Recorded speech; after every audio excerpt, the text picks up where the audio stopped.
Good morning, everyone. Welcome to the third day of the League of Arizona Cities and Towns 2020 virtual conference. At first, I want to introduce myself. My name is Nick Ponder. I'm the Legislative Director of the League, and with me today we have our amazing legislative team. Tom Savage is joining us from the comfort of his home.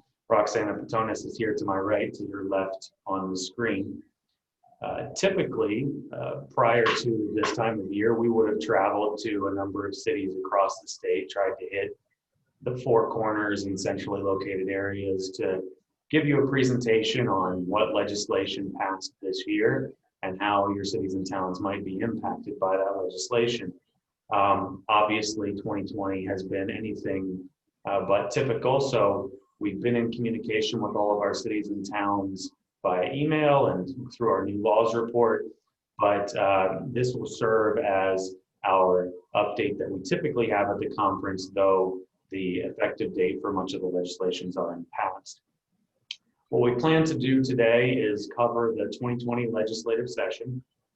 In addition, because it was something that was a very big pull for us this year, we will cover some federal action that we did, which is atypical, I would say, of the League. And then we'll also do a brief look ahead to the 2021 legislative session. At the end of our presentation, time permitting, we'll take question and answer. For those of you that are accustomed to Zoom, you probably know how to do this already. For those of you that aren't, at the bottom of your screen, there should be a Q&A button. Feel free to enter your questions into the Q&A area as opposed to the chat. While we will not answer them in real time, we will go back and answer them at the end after we go through the full presentation. So feel free to enter your questions as they come up, and we will try to get to each of them at the end of the session. So with that, I'm going to go ahead and turn it over to Tom Savage to get us started. Hey, good morning, everybody. So as Nick stated, this was a rather unusual session this year for a number of reasons, but largely due to the COVID pandemic. Session did last 135 days, but 45 of those were, both chambers had recessed because of the COVID-19 stay-at-home order. Right towards the end of that 45-day period, both the chambers were trying to come up with a plan on how they, if they were going to proceed with session, which bills they were going to push forward. Ultimately, I think the leadership in both chambers had decided that that the best approach was just to end the session. So the Senate was ready to sine die. However, when the House Speaker went back to present it to his caucus, it was not very well received, and there were a number that wanted to continue on with session and continue passing the remaining bills. In response to that, the Senate motioned to sine die while waiting on the House to come up with a plan on for ending the session or concede to their motion. The House did come back with a plan to act on some must-pass bills, even holding some Zoom meetings for committee action and allowing for remote voting, which is something that's never happened before. The House reconvened on May 19th to pass those unamended bills, so they didn't have to send them back to the Senate to do anything. They would just go right up to the governor. They adjourned on May 21st. The Senate came back. Leadership had planned on passing some bills that they were going to send up to the governor. However, the rank and file actually motioned to sine die, and so none of those bills actually passed, and so they concluded session on May 26th. Also unusual about this year, and I think the legislature really had high hopes this year on passing a lot of bills. 1,607 bills were introduced this year. This is a pretty large increase from what we typically see in an election year. This year it was a 22% increase from last year, And with the pandemic, only 90 of those measures were actually passed and signed into law. So a pretty substantial decrease in amount of bills that have moved up to the governor and signed into law. And so the effective date for those, I think, as many of you know, was August 25th, I think with the exception of one that came effective yesterday. Good morning, everyone. So as Tom was stated, part of the 90 measures that passed, there were budget bills included in part of those measures. The legislature passed what they were calling a skinny budget, which was largely the baseline budget that passed in FY20 with the intent to fund state government at the same level as the previous year. The hope then was that the legislature would pass this skinny budget and would come back at a later date prior to the new fiscal year or even later down the line to pass any potential trailer bills depending on revenue outlooks and the impacts of COVID-19.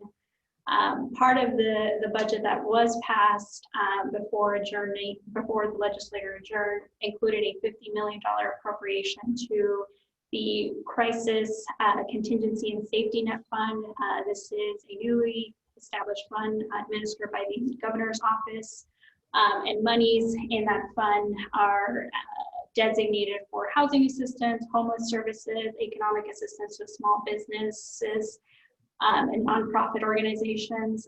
As of August 13th, 33.5 of that $50 million appropriation had been allocated for various types of COVID assistance.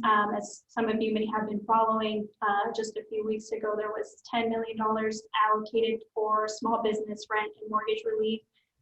Those monies came from that fund and from that appropriation.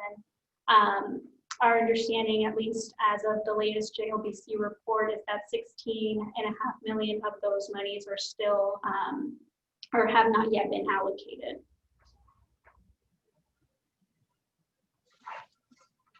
There. So some of the remaining budget items are things that we haven't not seen before, but I think one that comes to the top of the list that I think is something that everybody can be happy about is no HERF sweeps in this budget.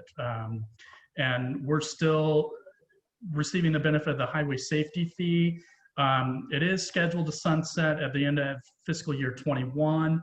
There was a bill that was introduced this year that would have expedited that sunset to later this year, but that, among many other bills, did not pass.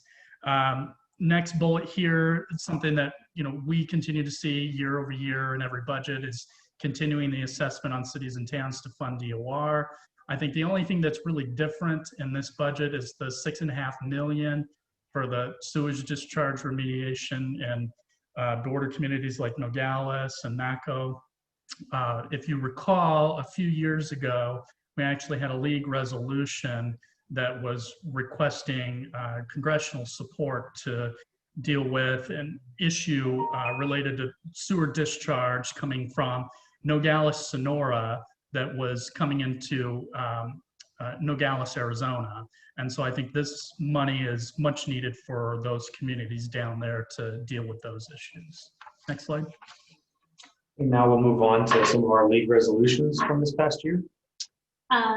Yeah, this session, the league's legislative team worked on 3 resolutions that were a key priority to us, in addition to a few other measures that had been priorities in previous years. The first on our list is SB 1042. This was an idea that came from one of our West Valley cities and had gone through the league's resolution process. The measure allows public bodies to discuss building security measures in executive session. We saw this as a common sense measure to maintain sensitive information secure. And we're thankful to Senator Borelli and Representative Espinosa, who worked on sponsoring their bills that thankfully got the support from the legislature. That measure was signed, had previously stated, went into effect August 25th, so just last week. And we hope that it gives cities and town councils the assurance that they can have these discussions together in a secure manner. Thanks, Roxanne. So the next one on the list was actually brought forth by Representative Show. So if you recall, in the resolutions committee last year, this was one from Superior trying to deal with a number of vacant and abandoned buildings that they have in their commercial corridor that have been sitting there falling apart for a number of years. They've been, and this has been happening for a very long time. They've been trying to find a solution to that. This was one of the bills that we put forth to try to deal with that issue. It was actually modeled off of some legislation that was passed in West Virginia and a few other states that would establish a registration program for these abandoned buildings. So city, town, the police departments, the fire departments will have easy access to contact the owners. One of the problems that that these communities have had is that there's clouded titles on these buildings, and so they don't really know who actually owns these buildings. And when there's a criminal activity, when there's a fire or there's a dangerous situation, really makes it hard to contact the owner of these buildings and try to get them to fix them up. Short-term rentals, Roxanne? Sure. So another priority for the league this year was short-term rentals. As you may recall, in the fall, winter of 2019, the legislature held ad hoc committees to discuss this topic. The meetings were co-chaired by Senator Brophy McGee and Representative Kavanaugh, both of whom sponsored related legislation this year. The league participated in those ad hoc meetings and subsequent stakeholder discussions. During these meetings, we talked a lot about the spirit of SB 1350, which was the bill in 2016 that is credited for expanding Airbnb and others in the state, but also for stripping municipalities of their ability to regulate in this space. When that bill had passed, it was a lot about the sharing economy. However, that, as we have seen, has presented some issues for communities across the state, limiting housing ability and impacting neighborhoods in a way that cities and towns can't really be responsive to their communities. The league worked a lot with Senator Brophy McGee and the industry stakeholders on SB 1554, going back and forth on language during a series of a number of meetings. Ultimately, we believe that as the bill was amended with a floor amendment on a cow calendar, we believe that that version struck a balance between protecting neighborhoods and protecting property rights, both for those who own short-term rentals, but also for those who live next to one.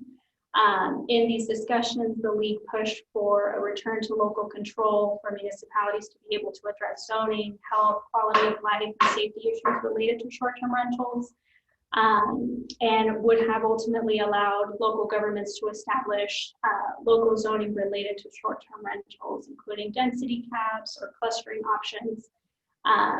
The measure additionally would have allowed municipalities, if they elected so, to have the ability to license or register short-term rentals, both to allow for them to address bad actors, but also to allow for good operators to continue operating.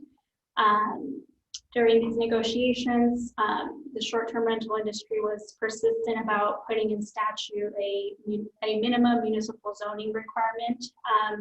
For example, say like a minimum of X percentage of housing units have to be made available for short-term rentals. That unfortunately wasn't something that the league was able to be supportive of, because we saw it as a one-size-fits-all approach. We were lucky to work with Senator Brophy McGee, who worked with us and moved forward with our language, and we were happy to see the bill move out of the Senate with 23 ayes. Unfortunately, this vote happened just before COVID-19 forced legislatures to take a pause, so the bill was not heard in the House.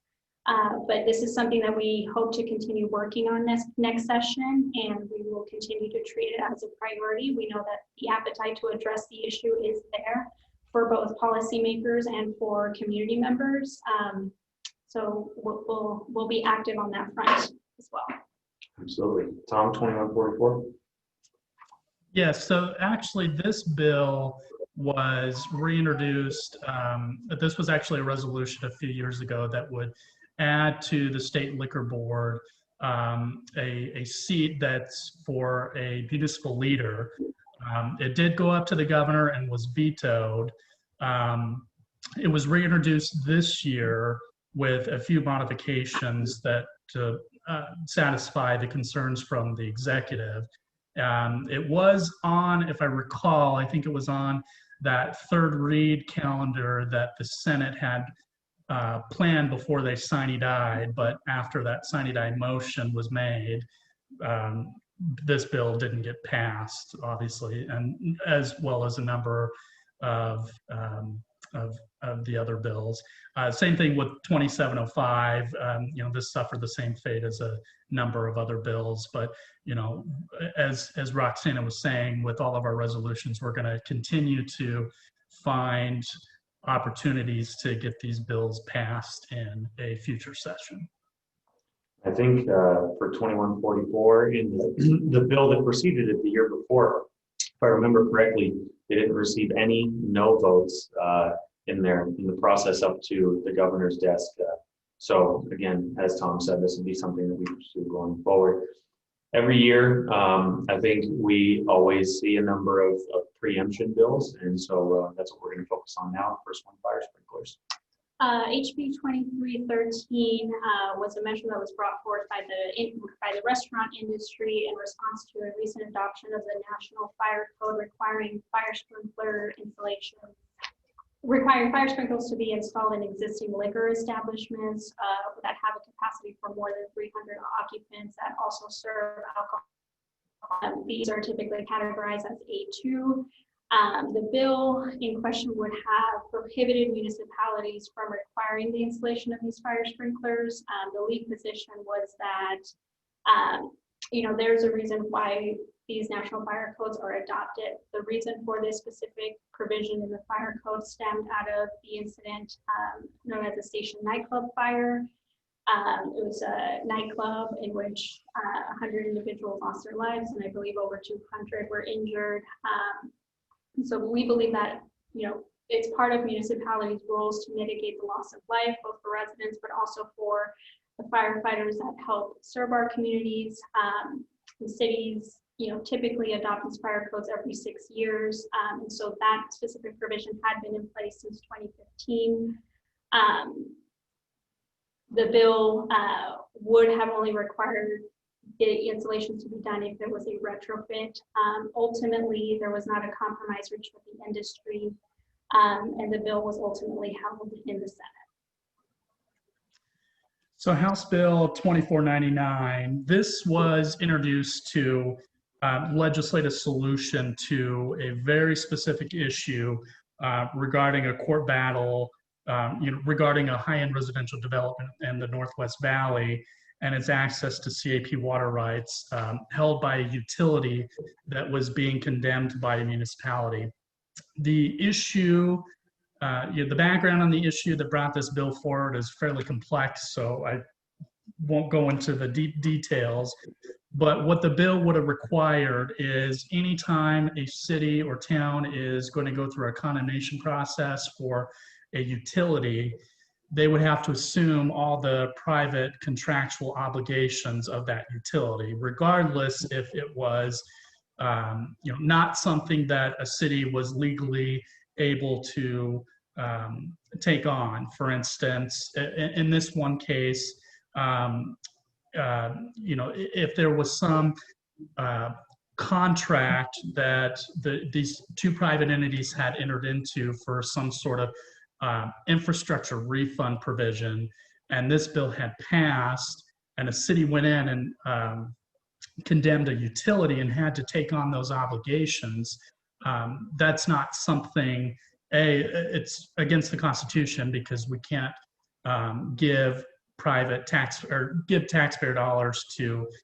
private entities, but it's not something that cities would do in the first place. So it would have actually made condemnation in the state of Arizona really not even possible, because cities wouldn't even be able to start the process to begin with for fear of, having to take on all of these private contractual obligations that these entities had entered into. Fortunately, this did end up failing in Senate rules.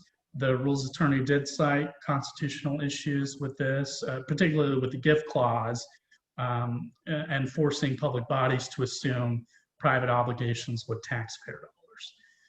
2615, this was actually ran counter to our league resolution 2705 that was for superiors and the Copper Corridor blight. This was, I think, a constituent bill that, as legislator had talked to their constituent in their district, they heard that there might be communities that were going to require that buildings be registered and keep certain utilities on. So what this bill would have done is say, if a building was vacant or abandoned for more than 4 years, that the building owner didn't have to keep utilities to the building anymore, which that's of particular concern for fire. If there's no access to water for the fire department, if there's a fire emergency, that makes it much more likely that the building and any adjacent buildings are going to be destroyed.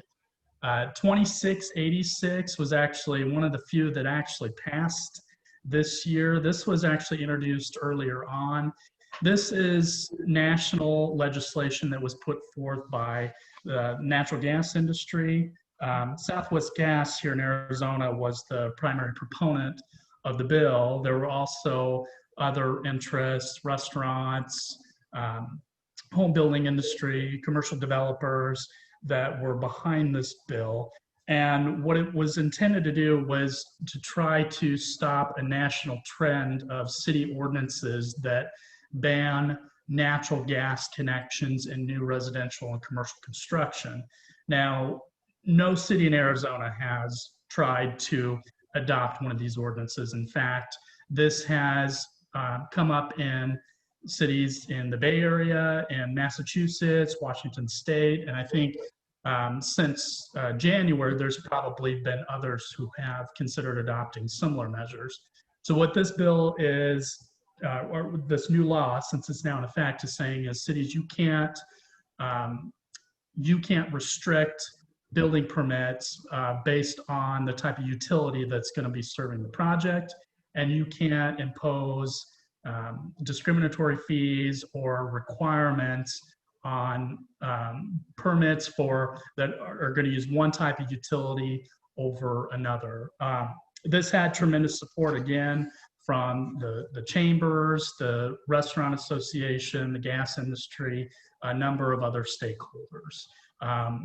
We did work to try to fix some of the practical issues and make sure that it didn't impact any of our municipal utilities, and we think we were able to achieve that in an amendment before it proceeded.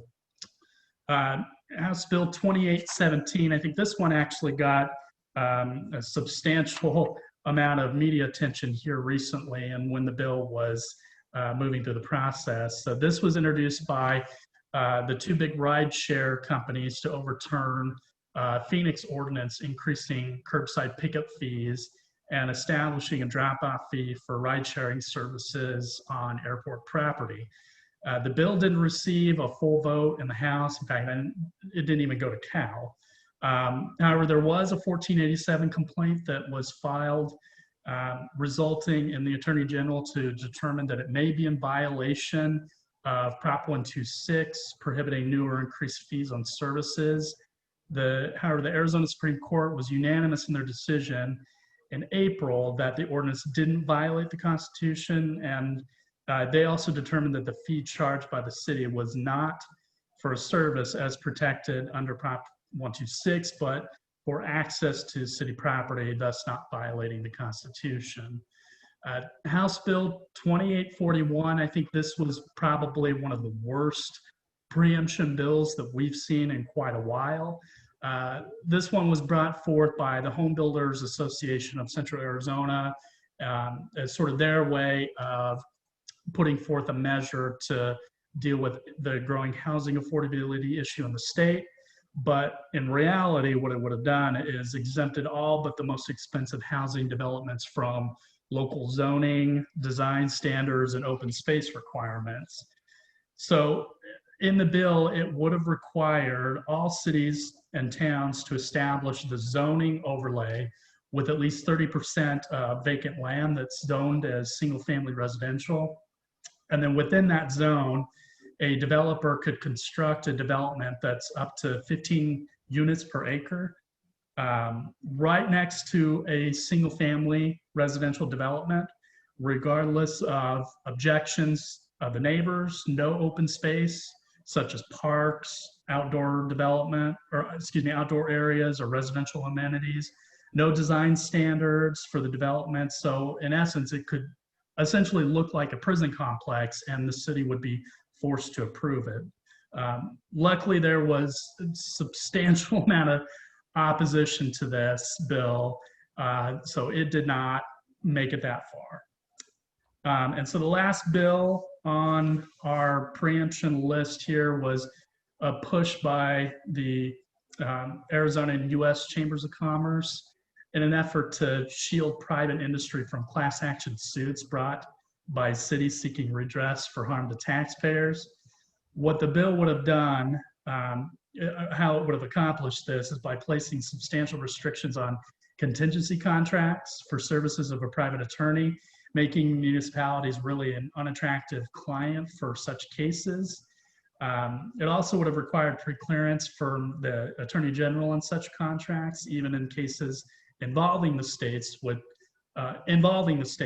could brought some serious conflict of interest issues. I think that provision did come out in one of the versions, but the entire bill was pretty objectionable. One example of class action suits that cities have been involved in on a national level, really, the national opioid lawsuits by cities to redeem tax dollars for Narcan purchase and increased emergency services to deal with the opioid epidemic. Luckily, our lobbying efforts were able to stop this bill from proceeding out of the Senate. As with any preemption bill that's on this list and anything that we've seen in the past, we'll continue to remain vigilant. I'm sure that at least one or more of these bills will come back in future sessions, and we'll continue to apprise our membership of what's going on at the legislature next year. Moving on, tobacco legislation, Tom. Yes, so this is actually a continuation of efforts from last session, one in particular by the tobacco industry that would have put actually a preemption bill that would have put substantial restrictions on regulation on the sale of certain types of flavored vapor products.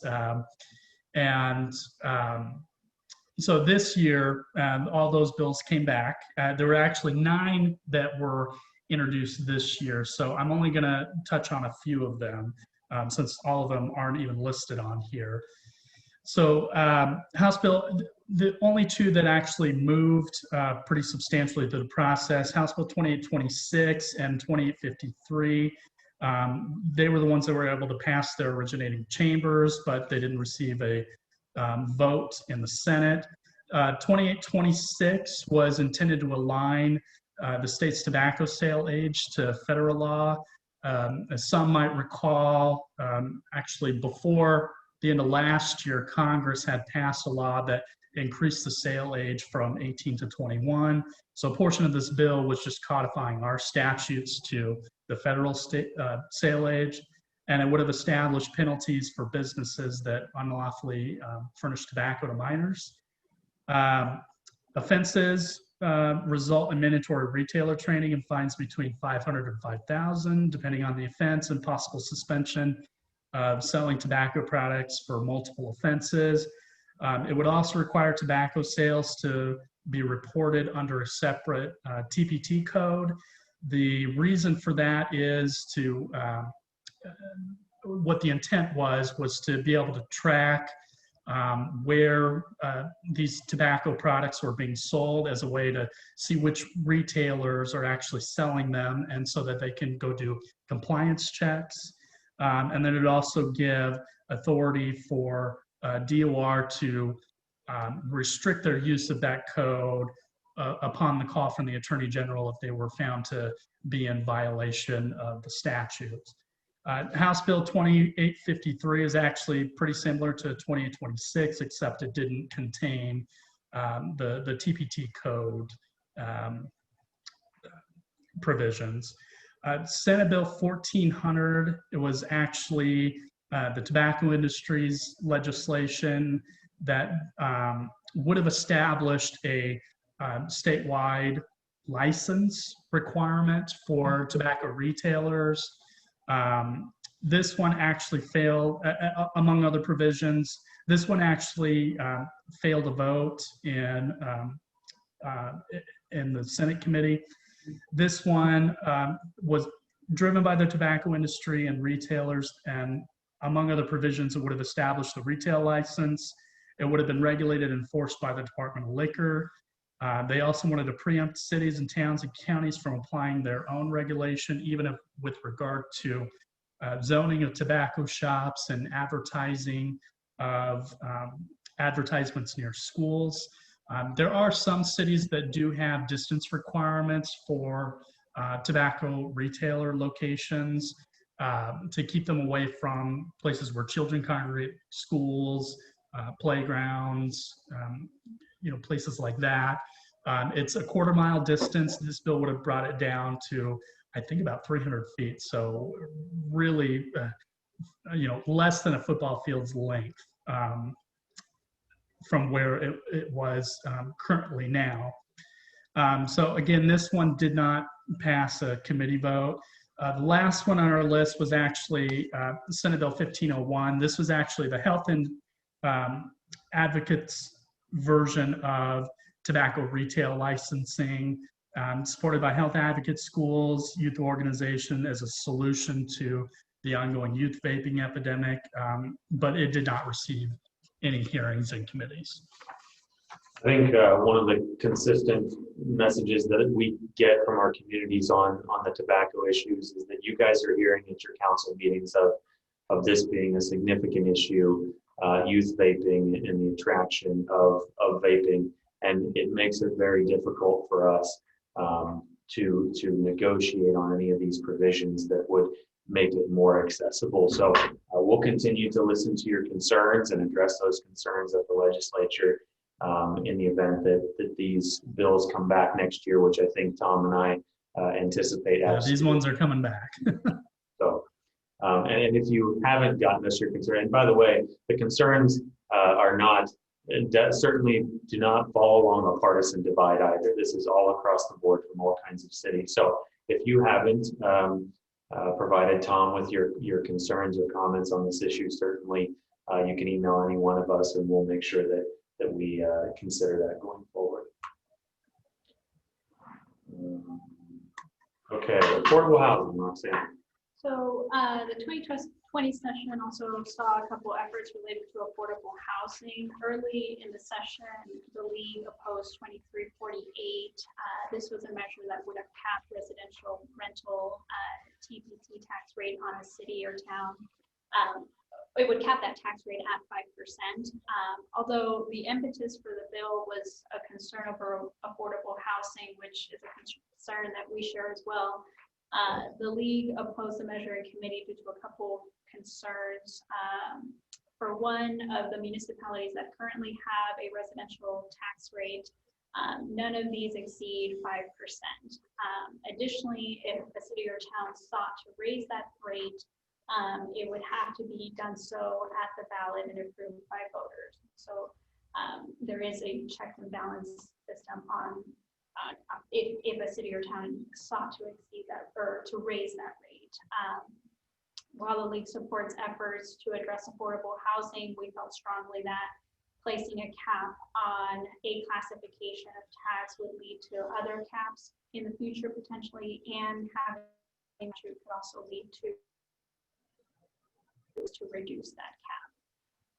Moving on to 2732 and 1394, I'll talk about these together as they sort of ended up moving together, or rather as one towards the end of session. And 2732 was sort of an effort that we also discussed as part of our resolutions committee yesterday, if you were watching. But that bill would have established an affordable housing tax credit in Arizona to supplement the federal low-income housing tax credit, also referred to as LIHTC. Proponents of the measure see this as a mechanism to encourage affordable housing developments in the state. And the league supported this bill as affordable housing and homelessness are issues that affect our communities and have been previous league resolutions in the past. So we were glad to see 2732 move out of the House with bipartisan support. In a similar vein, SB 1394 dealing with the Housing Trust Fund. What this bill would have done would have restored the Housing Trust Fund levels to an allocation of 55% of the proceeds from unclaimed property rather than a fixed dollar amount. Proponents also see this as an additional necessary step in addition to the LIHTC to really address affordable housing in the state.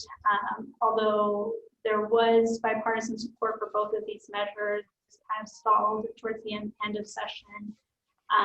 But based off our discussion yesterday at the resolutions committee, this is something that the league will continue to support and will continue to work with proponents on to ensure there are more tools in the toolbox to address affordable housing.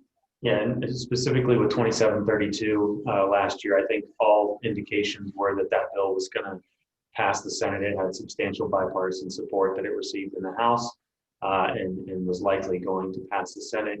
However, it never actually got a committee hearing in the Senate simply because of the way that the session ended.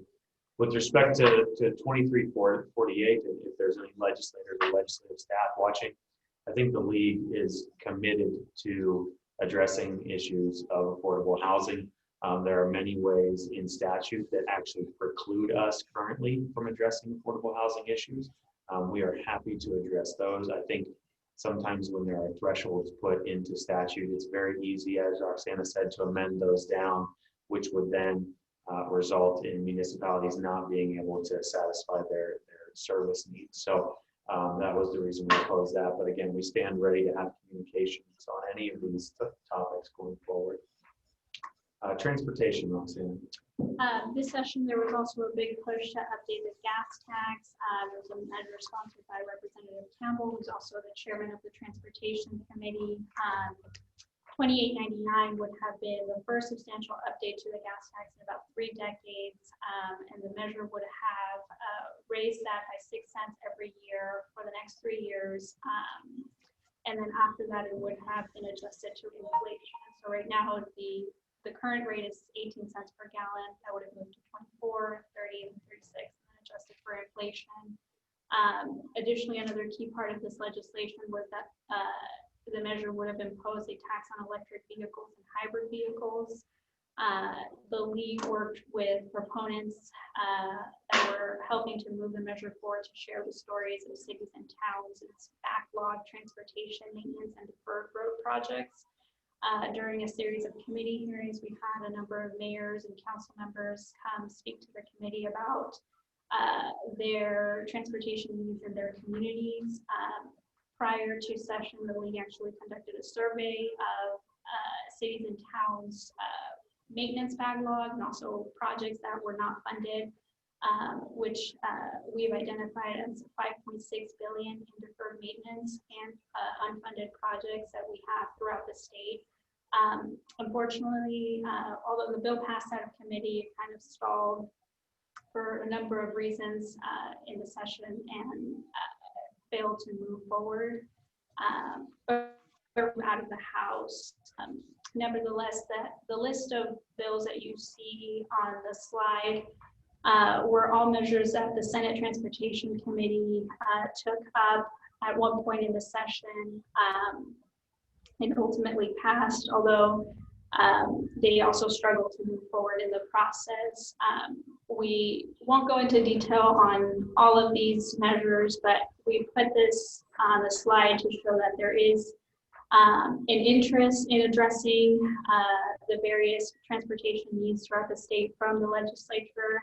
I think it is also telling that, when the session started, the legislature was looking at a budget surplus close to $1 billion and plan to spend a lot of that money on infrastructure projects, such as the ones you see before you. Due to the pandemic, however, these projects failed to make it into the past budget. But we hope that, depending on revenue outlooks and the impacts of COVID on the state, that the legislature continues to see this as a priority, to see infrastructure as a gateway for uplifting the economy through jobs. And we will continue to make this a priority here at the League as well. Yeah, I think one thing that you can see from that list is there's a universal acknowledgement at the legislature that more money needs to be directed towards transportation and infrastructure. How we get there is the debate, and some folks don't want to vote for tax increase, particularly obviously the gas tax and the electric vehicle tax. And so there was some opposition to 2899. However, there's a universal agreement that money needs to be back into the system. I think, as Tom talked about really early on in the presentation, we're thrilled with no HERF sweeps, but that doesn't end the discussion. I think no is the state taking a piece of the pie to satisfy their budget shortfalls, but the pie is still smaller incrementally every single year, and so that's what we're trying to address here. So again, transportation will be a constant issue at the legislature for years to come. Now we have some miscellaneous city and town bills. Oh, yes. Favorite category of bills here. 1305, this is personal delivery device. If you've been in and around Tempe or on ASU or any of the universities, you may have seen these robotic devices that are designed to deliver food and packages. I think in Tempe, there might be a few restaurants that are using them. There was a Republic article here a few months back that documented the use of the devices by a pizza location in Tempe, using it for delivery. So simply what this bill did, it attempted to re-up an already existing law that allowed these robotic devices to use streets and sidewalks under certain conditions. They can't go above 25 miles per hour. At one time, there were weight restrictions, but in this new bill, that was removed.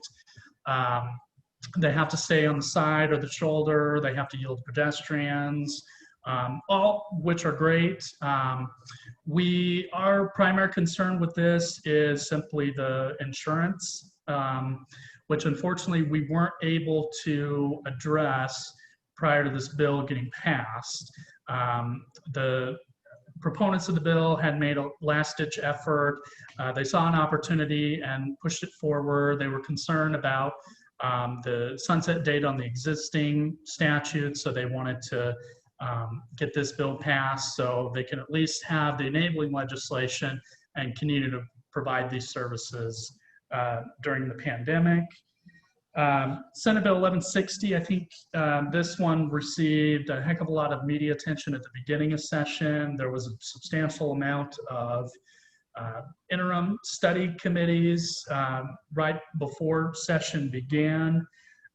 This bill would have added breast cancer and ovarian cancers to the list of presumptive cancers for firefighters, and removed existing requirement that firefighters and peace officers prove exposure to known carcinogens, and that those carcinogens are reasonably related to their cancer diagnosis. This bill did pass out of the Senate did not get an assignment in the House. Just real quick, I'll jump forward to 1133. This was a carry forward issue from last session. We're likely going to see it again next year. This is legislation to codify the process for contractors and subcontractors to receive payment on change orders for public construction jobs. Again, it was a carry forward from last year. We were working with the proponents this year. We had an agreed to amendment. It was ready to go. Unfortunately, it was put on a committee. I think it was the week of when session was recessed because of COVID-19. So the amendment that we agreed to didn't get adopted. The proponents tried to see an opportunity to get the bill passed without the amendment. We did have to oppose the bill because that was an amendment that was absolutely necessary to make the bill workable for cities and towns. Again, we'll see this issue again likely next year.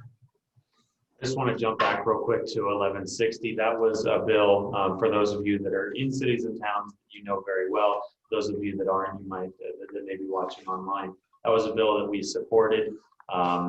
This is an issue that we've been trying to put more focus on in our municipalities for the last year and a half or more.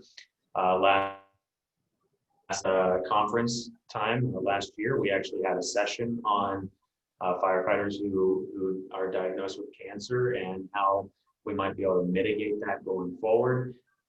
In the budget conversations, we were trying to have discussions about potential funds to be established to assist local governments, including fire districts, in the event that somebody was diagnosed with cancer. So again, this is an issue that's going to come back next year and that we're going to be right in the middle of, certainly.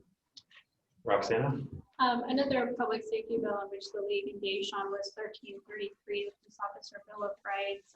This was a measure that was put forward by police league organizations. Our chiefs of police were in support of the bill because they had worked with the stakeholders prior to introduction and felt that they were in a good place. The measure would have made changes to the process related to administrative investigations. Of main interest to the League was a provision requiring a one-day notice of intent to interview prior to interviewing an officer. Some of our cities had expressed concern with that provision, and so we requested that the stakeholders either make a change for, or rather an exemption for officer-involved shootings or incidents where there's physical or serious physical injury. The proponents agreed to take that provision out completely. However, that change was not made neither in committee or in CAL. There were other stakeholders that had concerns with the measure as well, and ultimately the bill failed on the Senate floor 12 to 17 noes. As of right now, the proponents have not indicated a plan to pursue this effort further in the next session. Of course, that could change down the line. But given the vote count and the current climate surrounding policies related to law enforcement, I think that any changes to the police, to the Peace Officer Bill of Rights would likely require a broad stakeholder discussion in order for a passage of any change to be feasible. Moving on to 2389, this was a measure that would have required violations of noise ordinances to be accurately recorded on a decibel meter by law enforcement officers. Some law enforcement agencies in the state currently have these decibel meter devices, but there are a lot more that currently do not have them, and for that reason, we saw this as an unfunded mandate on local law enforcement. And opposed the measure in committee. The bill passed out of the House on a party line vote and was ultimately held in the Senate. Lastly, Senate Bill 1654 was a measure related to gun-free zones. The measure would have made government entities, including cities and towns, liable for any criminal conduct in a gun-free zone if a reasonable person would have believed that possession of a firearm could have helped that person defend themselves. The League opposed this bill in committee, citing concerns over the elimination of immunity currently provided to public entities in statute, which protects local governments. We were glad to see the bill fail on the Senate floor as well. There was a motion to reconsider that bill, but that never took place. So now we're going to move on to our shift in focus as an organization. As I said early on, we don't typically do a lot of federal advocacy. We rely on other organizations to do that on our behalf. In particular, we work with the National League of Cities. However, with everything that was going on with the pandemic, we found a need to immediately engage in our federal advocacy here, operating remotely from Arizona.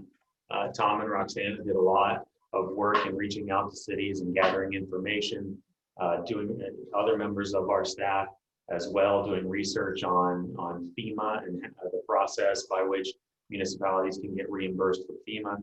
For the larger local governments, that's probably something that you do often, or that you have members on staff that know how to do that. But for the smaller ones, and by the way, more than 50% of our cities and towns have a population below 5,000. So we wanted to make sure that we did that additional research for those cities and towns to try and assist them if they ever had to go through this FEMA process.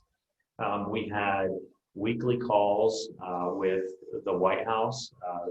This was made available to all cities and towns and leagues across the country. We had weekly calls with Senator Sinema's office. Senator Sinema made herself available to all county supervisors and all mayors. Those were coordinated through her office and through the league and the County Supervisors Association, where we could make her aware of our concerns, but also our needs. And her team was outstanding with their outreach division in trying to get solutions to our local governments. So we appreciate that. We did have occasional calls also with Senator McSally's office. Those calls included local governments and the business industry. And again, we would always convey the need and interest of our local governments, not just from a municipal standpoint, but from extended to our community standpoint for our local businesses, small businesses, large businesses, everybody.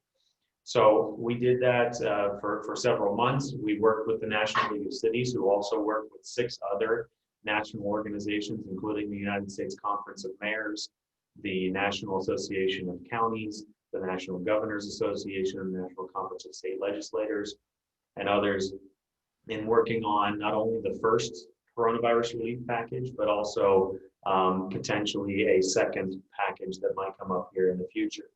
We created also, or we participated in, I should say, also the Cities Are Essential campaign that started with the National League of Cities, and that we've probably seen some of our social media outreach related to that. In late March, a bill passed called the CARES Act and the Coronavirus Aid, Relief, and Economic Stimulus Package. Within that, there was something called CRF, the Coronavirus Relief Fund, which was made available to state and local governments.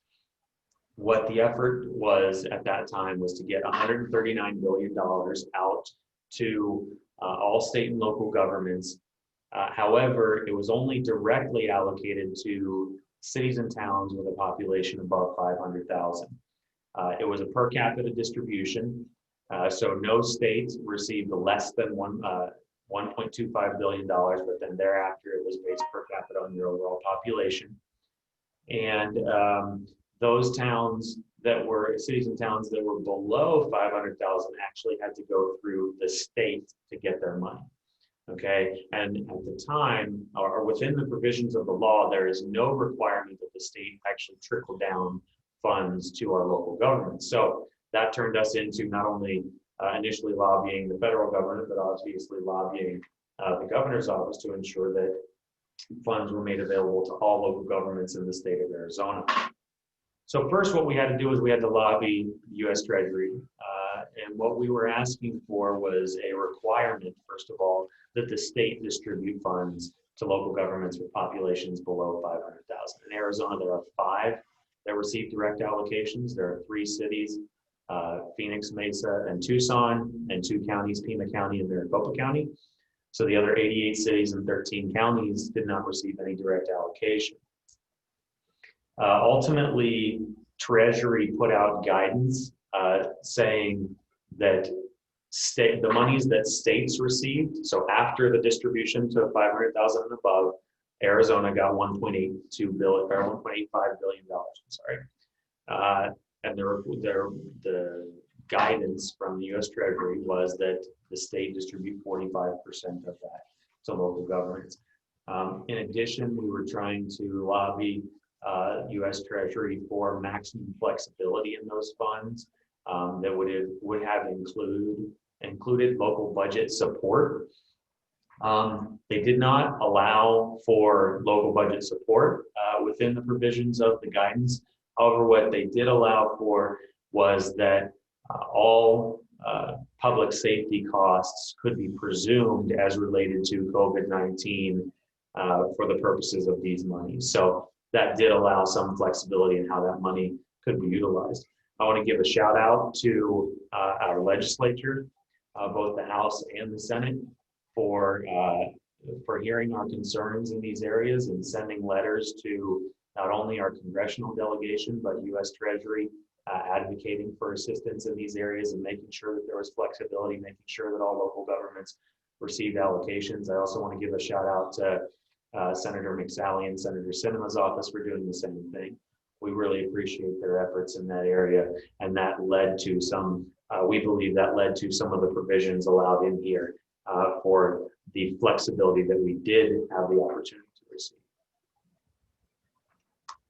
As I said a moment ago, the CARES distribution was not required under the Coronavirus Relief Fund for the 88 cities. But the governor's office, I believe in May, sometime in May, I think it was late May, came out with a program, and that program secured $440.7 million for local governments. About 349.5 of that were for cities and towns.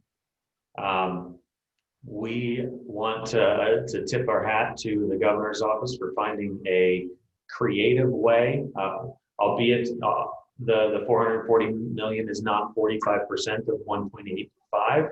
We actually really appreciate how creative they were in getting the money to us so that it had maximum flexibility by virtue of attributing our public safety costs to the dollar amount that they would get to us. That actually created maximum flexibility for those funds.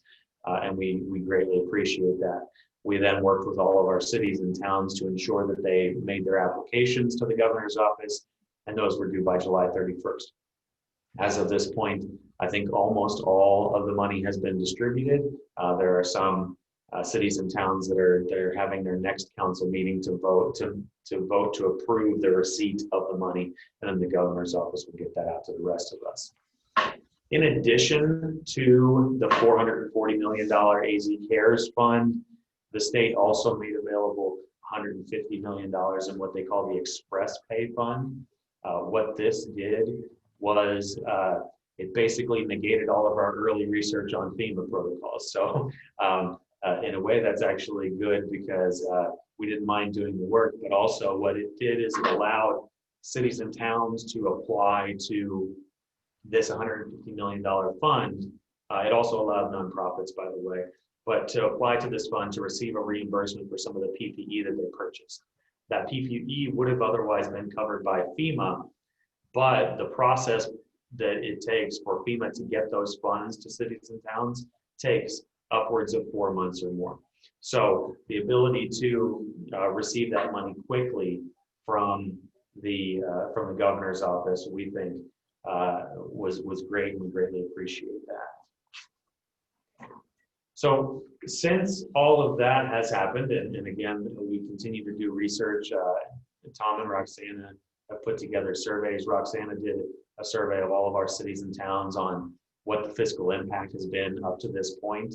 If you look at revenue numbers from March, April, May, and June, those revenues are down significantly. They picked up in June, certainly, for local governments, but if you look at the areas where they're hit the most, Those three areas were hotel motel tax collections, which were down before June, we're down about 70%.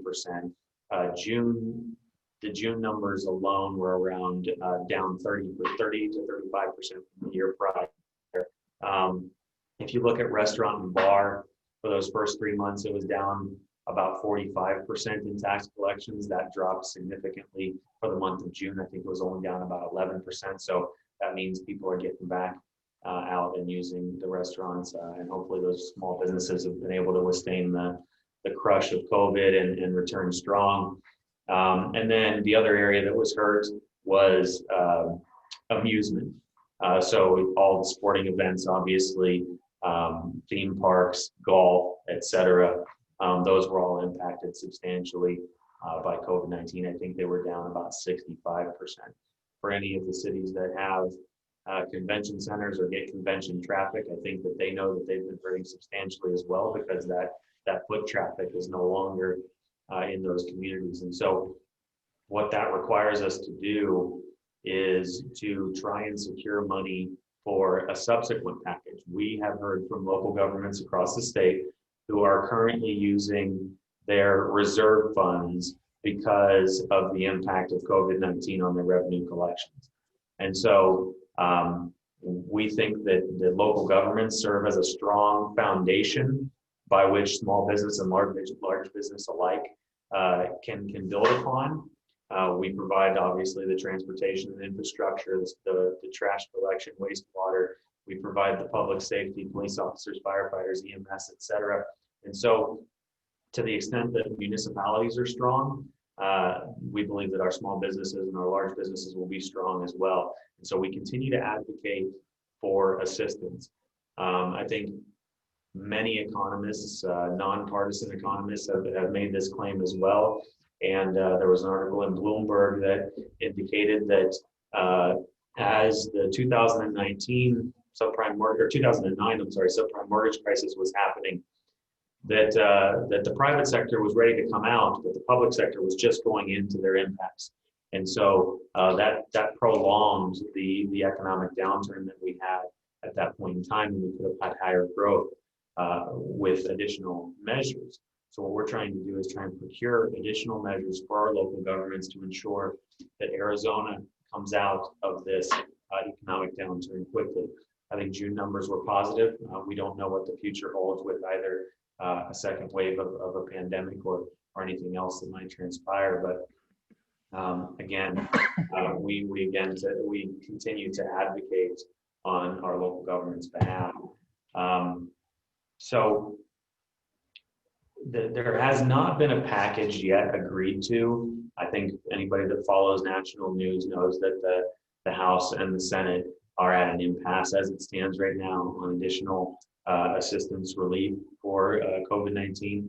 There were just some discussions over the weekend with the President's Chief of Staff, as well as Mnuchin and the House.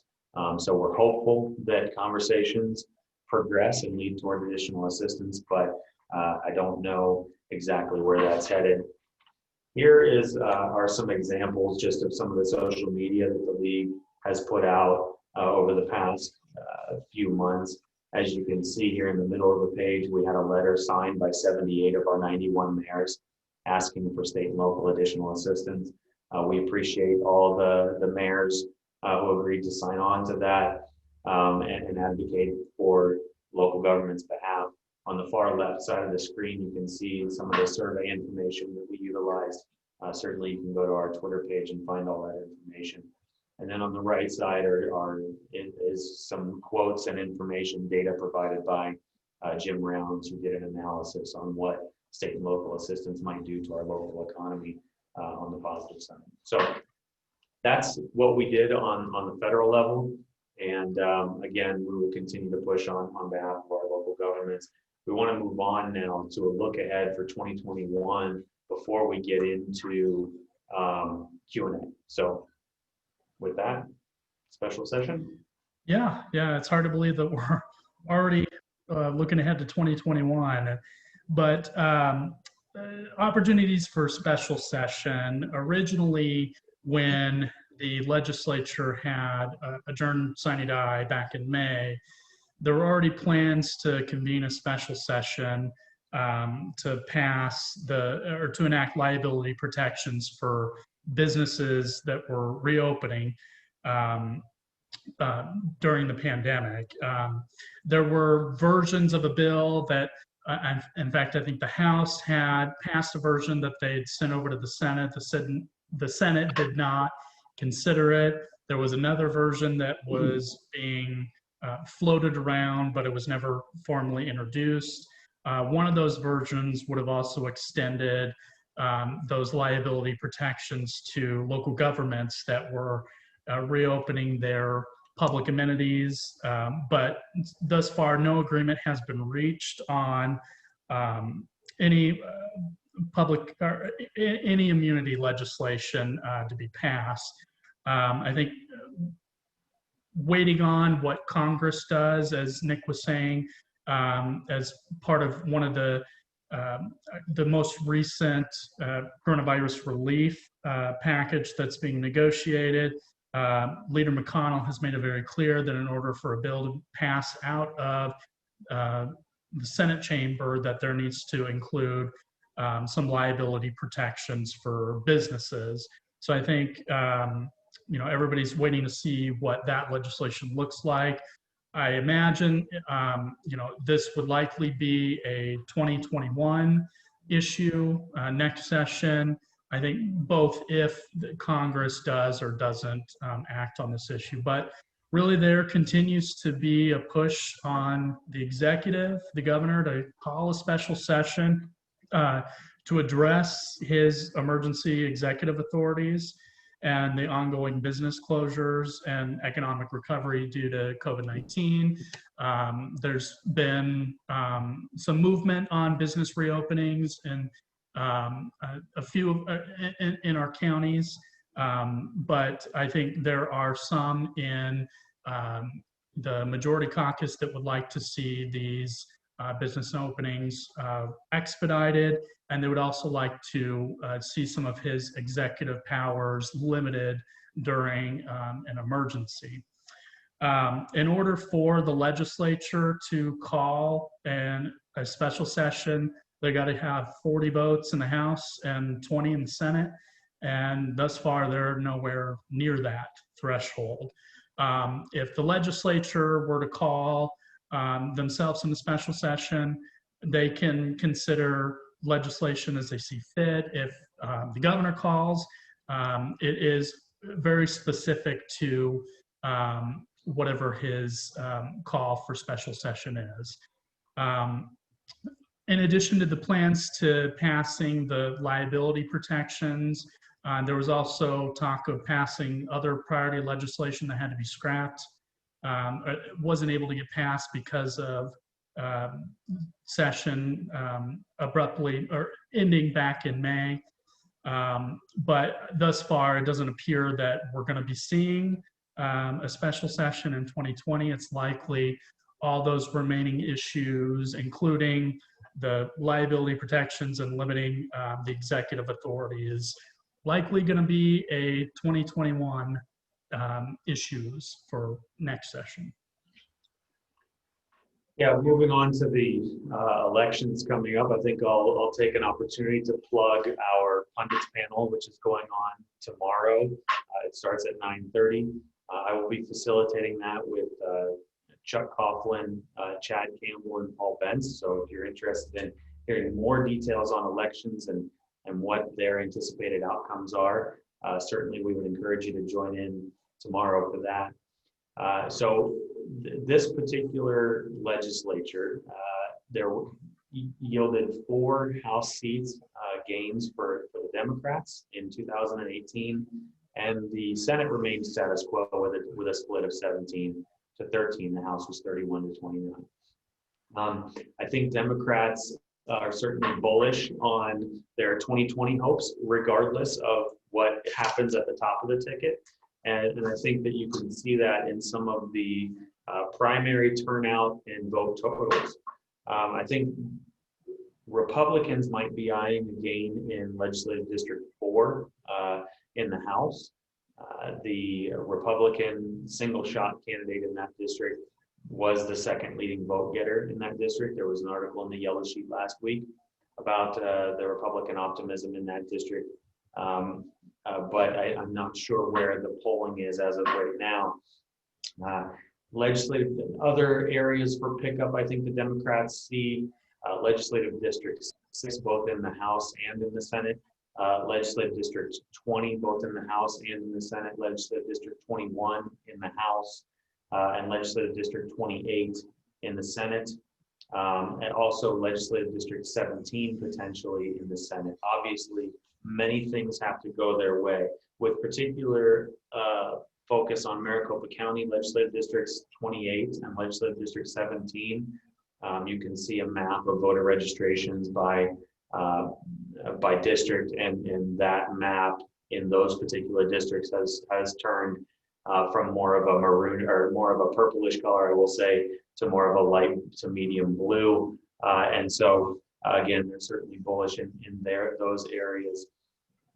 Legislative District 6 will be interesting. Last time around in the House seat, Democrats didn't run a single shot. They ran 2 candidates.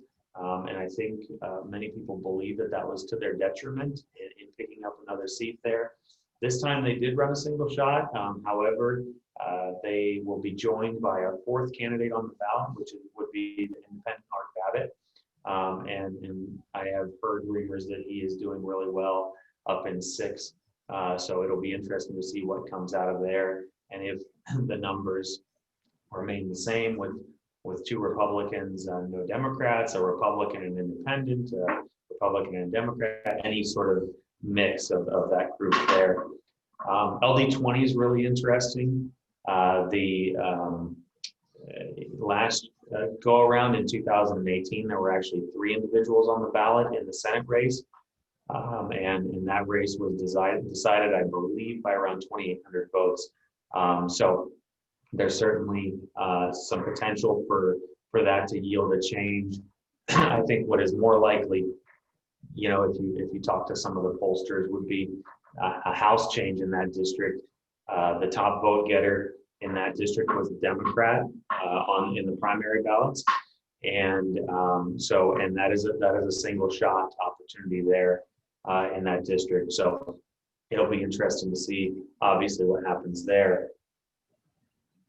In Legislative District 21, again, a single shot for the Democrats, but the voter registration discrepancy is much more in favor of the Republicans there.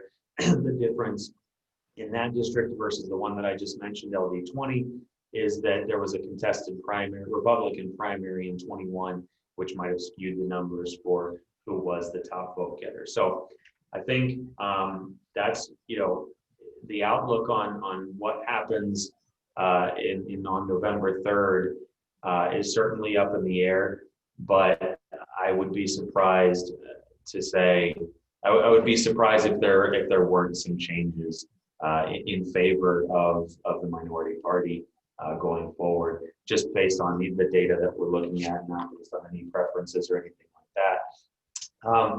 In addition, whatever happens, obviously there's going to need to be new caucus leadership. I think there was an article, it might have been Monday in the Yellow Sheet, about the competitors for what would be currently the majority leader seat, but should there be some changes on November 3rd, it may very well be a split chambers, or it may very well be the minority seat, but there's certainly some new names up for competition there. So we'll continue to keep apprised of that and let everybody know what happens. I know most of you follow it very closely, but there will certainly be changes in elections, and that will alter maybe the issues that we face as an organization going forward in 2021, and certainly would make us more successful in some areas and maybe challenge us in other areas. So we'll continue to keep an eye on that. Roxana. Moving on to some of the topics that may be of interest, looking towards the 2021 legislative session, we know that policing reforms are on the minds, is on the minds of policymakers, both local, state, and federal, and stakeholders in the public alike. Earlier this summer, both the U.S. Senate and the U.S. House had different versions of a bill to do policing reform. So there is an agreement on both sides of the aisle that changes need to be made. However, there hasn't been a general agreement on what that direction would look like. Just looking at the two versions that were introduced in Congress, there is agreement on some areas such as data collection on the use of force and also incentivizing the use of cameras. However, they differ on other areas such as the no-knock warrants or banning chokeholds. So there's some common ground, but there's also areas of where they differ.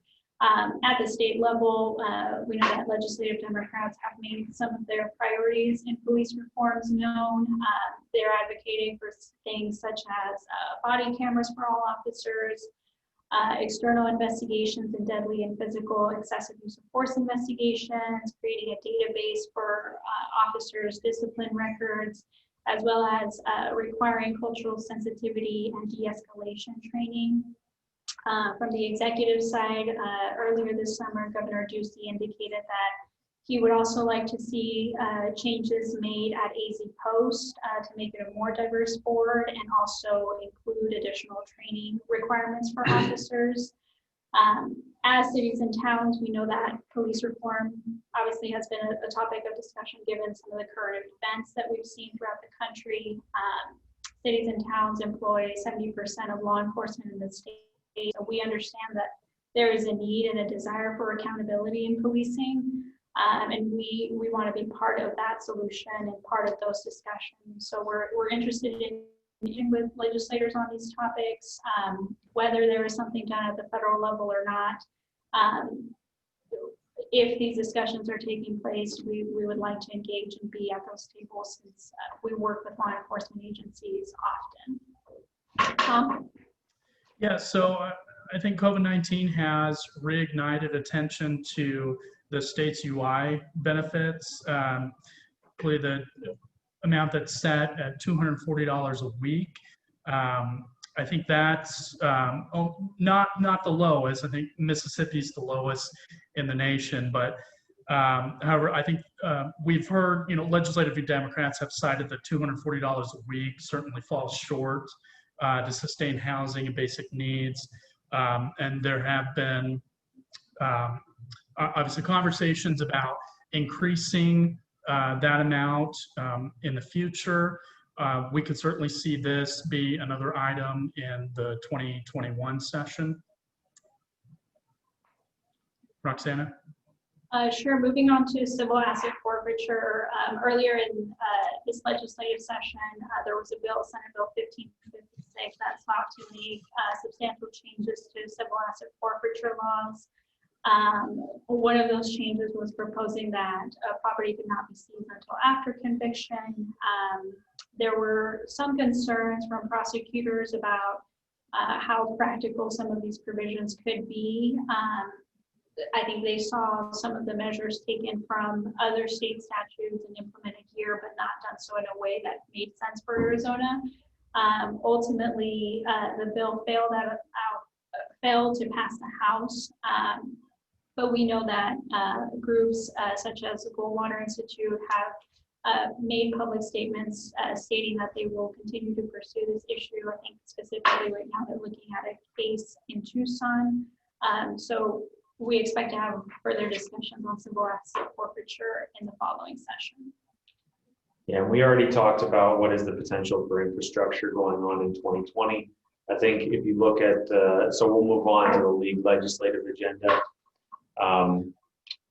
For those of you that attended our resolutions committee yesterday, our agenda consists of, as Roxana mentioned, moving forward on affordable housing tax credits. Again, we feel positive about where that bill ended up last year, and we'll probably use that as a starting point for the 2021 session. We received a couple issues on public notices and for the requirements for councils. as well as newspaper public notices. We'll again address that this year.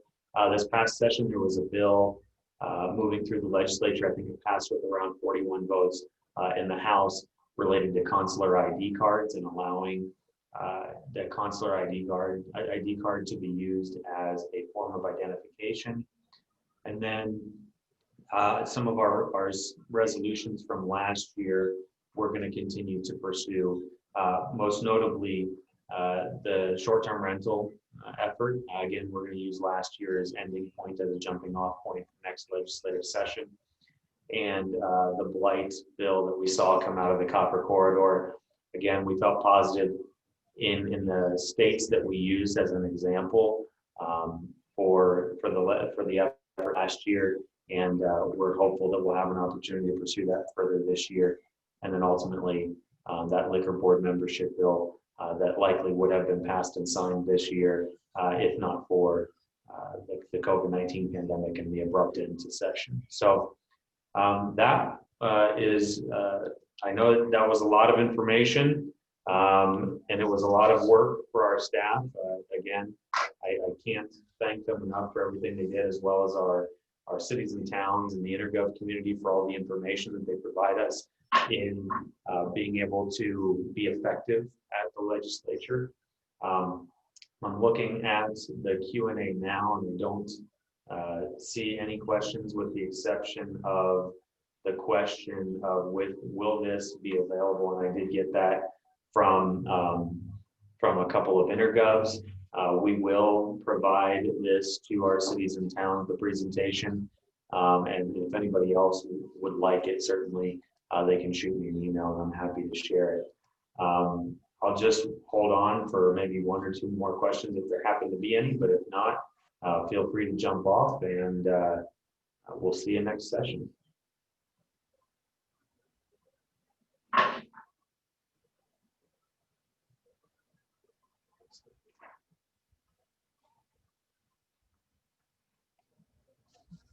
All right. Thank you, everybody.